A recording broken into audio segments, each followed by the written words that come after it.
जब मदन रेखा कुसुमावली के पास पहुंची तब पुष्पलता औषधि लेकर वहां पहुंच गई थी। वह मदन रेखा की ही बाट देख रही थी। उसने मदन रेखा से उत्सुकतावश पूछ भी लिया, सेनापति जी के साथ बात हो गई? हाँ, सारी परिस्थिति से उन्हें अवगत कर दिया है। अब हम निश्चिंत होकर अपना कार्य कर सकेंगे।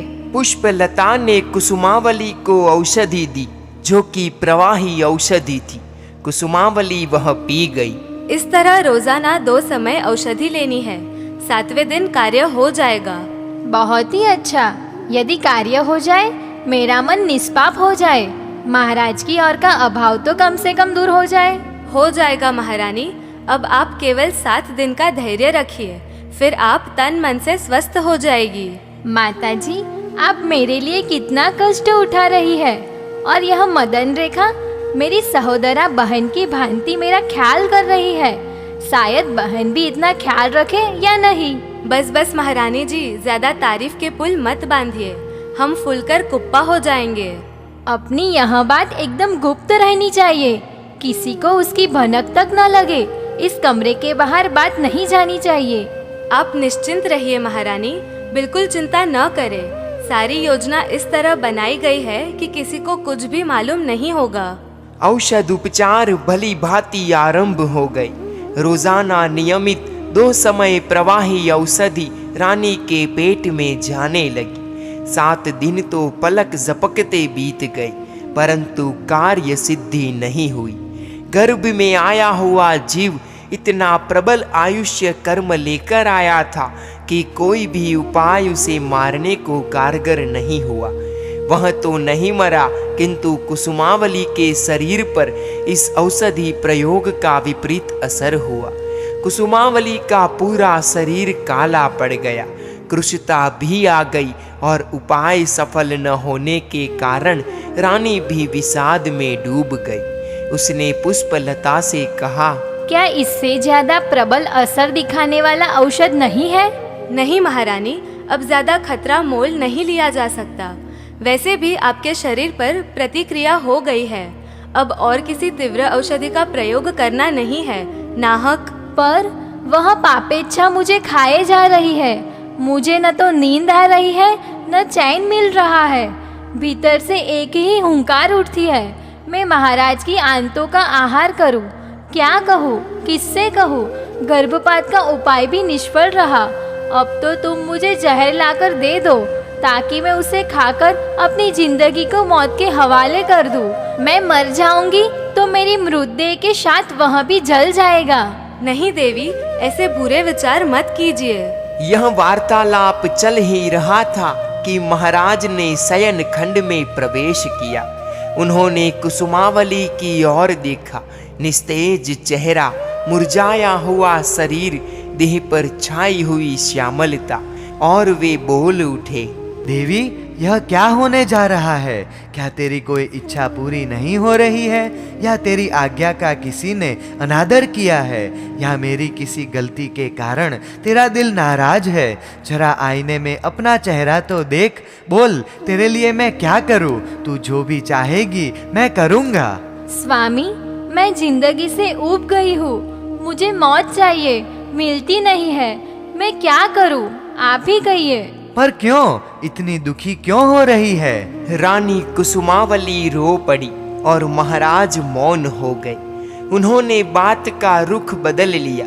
कुछ समय यूं ही गपसप में यहाँ बिताकर वे शयन खंड से बाहर निकल गए। उन्होंने मदन रेखा को इशारे से अपने पीछे आने का संकेत दिया।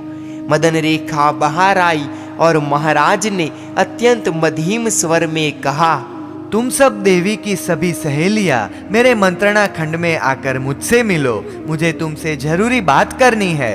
महाराज चले गए और मदन रेखा खड़ी रह गई, पुतले की तरह स्तब्ध एवं अवाक होकर खड़ी रह गई। उसके दिल में घबराहट फैल गई थी। क्या महाराज को गर्भपात की बात का पता लग गया होगा? इसीलिए हम सबको एक साथ बुला रहे हैं। उसने पुष्पलता को बुलाकर कहा, हम सबको महाराज ने बुलवाया है, चलो। हाय, अब क्या होगा?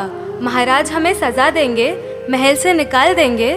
कुछ नहीं होगा माता जी, घबराइए नहीं। सेनापति जी भी हमारे साथ है, फिर क्यों डरती हो? चिंता छोड़ दो और साथ चलो।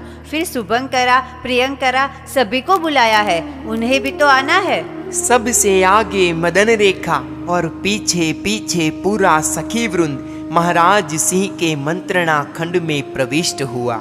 आओ, तुम सभी आए, मुझे इससे प्रसन्नता हुई। हमारे योग्य आज्ञा कीजिए महाराज। मदन रेखा ने काफी विनम्र स्वर में कहा। महाराज का चेहरा गंभीर हो उठा, उनकी आंखों में पीड़ा की परछाइयां तैरने लगी, उनका स्वर दर्द से भारी हो गया था।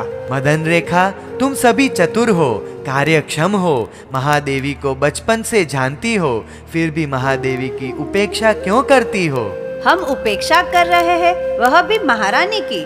किसने ऐसा सफेद झूठ आपके कानों में डाला है? हम सभी तो हर पल प्रति क्षण उनके पास ही रहती है, पूरी तरह उनका ख्याल करती है। हमारे लिए तो वे हमारी जान से भी ज्यादा प्यारी है। तो फिर महारानी की ऐसी दशा क्यों हो गई है? उसका शरीर कैसा कुमला गया है, कितनी श्यामलता उसकी देह पर छा गई है, आंखें भी अंदर चली गई है और निराशा का साया तो उसके पूरे अस्तित्व में समा गया है। और तो और अब तो वह मरने का विचार करने लगी है। महाराज, क्या आप यह समझते हैं कि हम उनकी ऐसी दशा से चिंतित नहीं है? हम सभी उनके दुख से दुखी है, बेचैन है, पर क्या करें? मदन रेखा, मैं अच्छी तरह जानता हूँ और निश्चित रूप से मानता हूँ कि देवी के मन में कोई इच्छा जगी है। गर्भवती स्त्री के मन में तरह तरह की इच्छाएं उठना स्वाभाविक है। वैसी कौन सी इच्छा उसके मन में तीव्र हुई है, यह तुम्हें जानना चाहिए। मैं उसकी प्रत्येक इच्छा को पूरी करने के लिए सक्षम हूँ। मेरे लिए कुछ भी असाध्य नहीं है। हमारे सिरताज, हम नादान स्त्रियां स्वभाव से ही अपराधी है। अविवेक भी हमारे अंदर स्वाभाविक है। महादेवी के मन की तीव्र इच्छा मैं जानती हूँ, आपकी दाव माता भी जानती है। तुम जानती हो? फिर मुझे बताना चाहिए ना। बात कहने के लायक नहीं है, क्योंकि वह अशक्य है, असंभवित है। इससे क्या? तुम्हें जो अशक्य लगता हो वह मेरे लिए शक्य हो सकता है। तुम्हें असंभवित लगने वाला मुझे संभवित लग सकता है ना। तुम्हें महारानी की इच्छा से मुझे वाकिफ करना ही होगा। मदन रेखा पसोपेश में पड़ गई। उसने तिरछी निगाह से धाव माता की ओर देखा। धाव माता ने कहा, मदन रेखा, शुरू से आखिर तक सारी बात महाराज के सामने रख दे। छुपाने का मतलब नहीं है। हमसे जब कुछ होना मुमकिन नहीं है तो हो सकता है महाराज कुछ रास्ता निकाल दे। मदन रेखा ने महारानी को आए हुए स्वप्न से लेकर महाराज की आंतें खाने की इच्छा तक की सारी बातें खोलकर बता दी। गर्भपात की कोशिशों के बारे में भी बता दिया और महाराज सुनकर सहसा सिंहासन पर से खड़े हो गए। वे भाव विभोर होकर बोले, सचमुच महादेवी का मुझ पर कितना अनुराग है, कितना दिव्य प्रेम है। मेरे प्राणों की सुरक्षा हेतु वे पुत्र जन्म की भी अवगणना करने हेतु तैयार है। बेटे से भी बढ़कर उसके दिल में मेरे प्रति अगाध प्रेम है। मदन रेखा, यदि उसकी इच्छा पूरी नहीं होगी तो महादेवी को कष्ट होगा, गर्भस्थ शिशु को हानि होगी।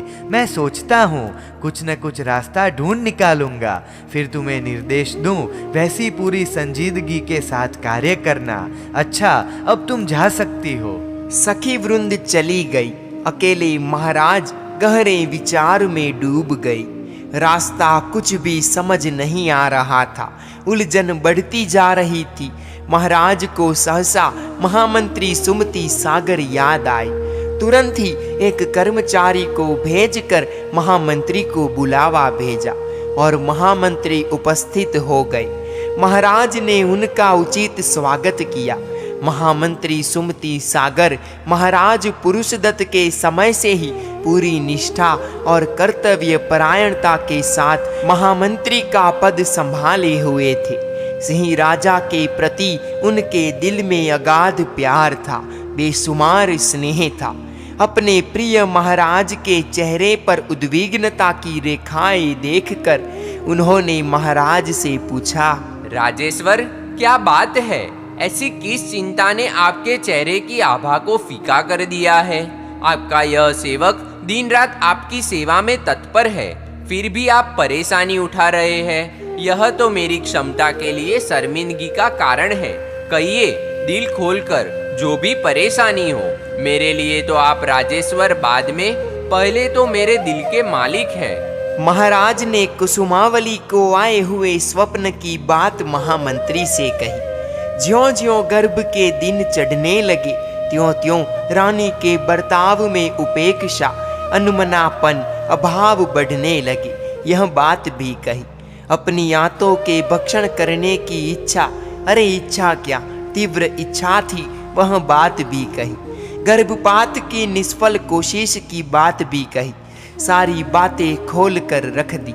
महामंत्री ने कान लगाकर सारी बातें बड़े ध्यान से सुनी।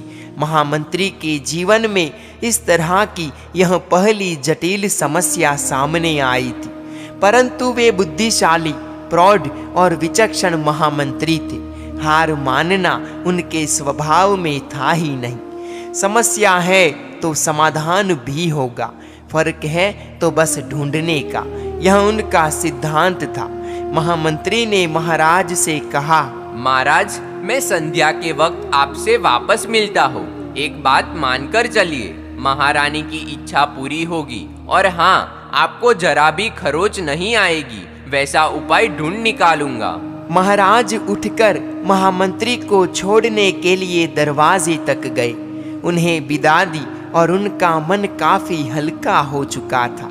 समस्या का समाधान मिलने की उम्मीद रोशन हो उठी थी।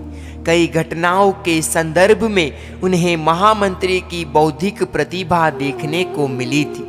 महामंत्री के ऊपर उनकी श्रद्धा ज्यादा ही दृढ़ हुई थी। महाराज को पूरी रात का रत जगा था। कुसुमावली की चिंता ने नींद को आंखों के पास फटकने नहीं दिया था।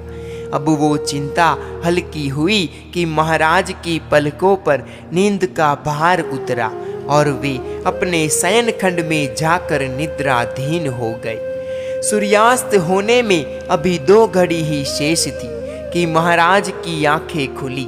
वे पलंग पर से नीचे उतरे कि भोजन की थाली हाथ में लिए मदन रेखा ने खंड में प्रवेश किया। महाराज, सूर्यास्त होने में 2 घड़ी ही शेष है, अब भोजन कर ले। पर आज तू कैसे भोजन लेकर आई? महारानी ने आज्ञा दी। ओह, इतनी विकट परिस्थिति में भी वह मेरा ध्यान रखती है। खैर ला, आज तो वैसे भी भूख सता रही है। महाराज ने भोजन कर लिया और थाली उठाकर मदन रेखा ने जाने के लिए कदम उठाए। उसने पल भर महाराज के सामने देखा। महाराज ने उसकी निगाहों में रहे प्रश्न को ताड़ लिया और महाराज ने कहा, चिंता मत कर, उपाय हाथ लग जाएगा और होगा तो कल ही महादेवी की इच्छा पूरी हो जाएगी। पर देवी इसे कबूल करने से रही। महामंत्री देवी को तसल्ली करवा देंगे। फिर भी फिक्र छोड़, परमात्मा की अचिंत्य कृपा पर भरोसा कर। हमें अपनी कोशिश बरकरार रखनी है। मदन रेखा भी अपने ख्यालों के दामन में उम्मीदों की किरणें बटोरती हुई जल्दी जल्दी वहां से चल दी। परिचारिका ने खंड में प्रवेश करके कहा कि मंत्रणा खंड में महामंत्री जी आपकी प्रतीक्षा कर रहे हैं। तुरंत ही महाराज मंत्रणा गृह में पहुंचे। महामंत्री ने अभिवादन किया और खंड में खड़े हुए सेवक को बाहर भेजकर महामंत्री ने दरवाजा बंद कर दिया। आकर महाराज के पास बैठ गए। महाराज, रास्ता मिल गया है। बहुत बढ़िया। कल आपको उपवास करना होगा। मल शुद्धि करने के पश्चात आपकी आंखों पर पट्टी बांध दी जाएगी। आपके पेट पर कृत्रिम नकली आंतों की जाल बिछा दी जाएगी। उस पर कसकर कपड़े का पट्टा बांध दिया जाएगा। उस पर उत्तरीय वस्त्र ओढ़कर लिटा दिया जाएगा और देवी के देखते हुए आंतों को निकाल निकाल कर दिया जाएगा। बड़ी चतुराई और सावधानी से यह सब करना होगा। उपाय तो अच्छा है, परंतु देवी नहीं मानेगी तो? महाराज ने मदन रेखा के प्रतिभाव को याद करते हुए कहा, महाराज, मैं मनाऊंगा। तो कल मैं उपवास करूंगा, सवेरे औषध लेकर मल शुद्धि कर लूंगा। मुझे नकली आंतों का निर्माण करवाना होगा। मेरे विश्वसनीय कारीगर खाद्य पदार्थों के द्वारा आंतों को बनाएंगे। तब फिर आप महादेवी के पास कब जाएंगे? कल प्रातः। महामंत्री ने विदा ली और महाराज रानी कुसुमावली को मिलने के लिए उसके शयन खंड की ओर चले। महामंत्री ने अत्यंत विश्वस्त कारीगर को बुलाकर कृत्रिम आंतें बनाने की रीत समझाई। पेट में से निकली हुई आंत जैसी खून और मांस से सनी हुई रहती है, वैसी ही आंत बनानी है। 4 आंत बनानी है। पेट पर बांधने पर भी अलग से बांधी हुई है, वैसा पता नहीं लगना चाहिए। ऐसी नकली चमड़ी की झिल्ली से उसे लपेट लेना, बस इतना ही करना है। इसके बाद आंतें निकालने का कार्य मैं अपने ढंग से कर लूंगा। कल रात तक मुझे तैयार चाहिए। हाँ, एक बात का ध्यान रखना, उसमें भरे जाने वाले तमाम पदार्थ भक्ष्य ही होने चाहिए। महामंत्री ने 1000 सोना मोहरे थैली में भरकर कारीगर को दे दी और कारीगर खुश हो उठा। महामंत्री से विदा लेकर वह अपना कार्य करने के लिए चल दिया। महामंत्री राजमहल में आई। कुसुमावली के शयन खंड के पास पहुंचकर बाहर खड़ी प्रियंकरा से कहा, जा महादेवी को इतला कर, मुझे उनसे मिलना है। प्रियंकरा ने खंड में जाकर कुसुमावली को महामंत्री के आगमन की बात कही और कुसुमावली ने कहा, महामंत्री को आदर सहित भीतर ले आ। कुसुमावली ने अपने वस्त्र ठीक किए, बालों का जुड़ा व्यवस्थित किया और पलंग पर से उतरकर भद्रासन पर बैठी। महामंत्री ने महारानी को प्रणाम किया। कुसुमावली ने भी आदर पूर्वक महामंत्री को प्रणाम किया और उनका स्वागत किया। महामंत्री ने संकेत करके कुसुमावली के निकट खड़ी हुई मदन रेखा वगैरह को बाहर जाने का इशारा किया और बात का प्रारंभ किया।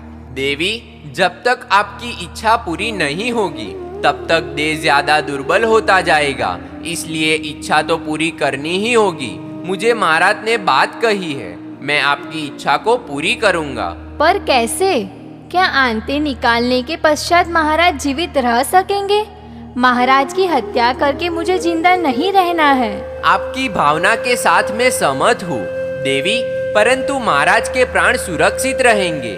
इस तरह मैं स्वयं आपको आंतें निकाल कर दूं तो महाराज को तो बाद में तुरंत ही कुशल चिकित्सकों के द्वारा उत्तम औषधोपचार करवा दिए जाएंगे।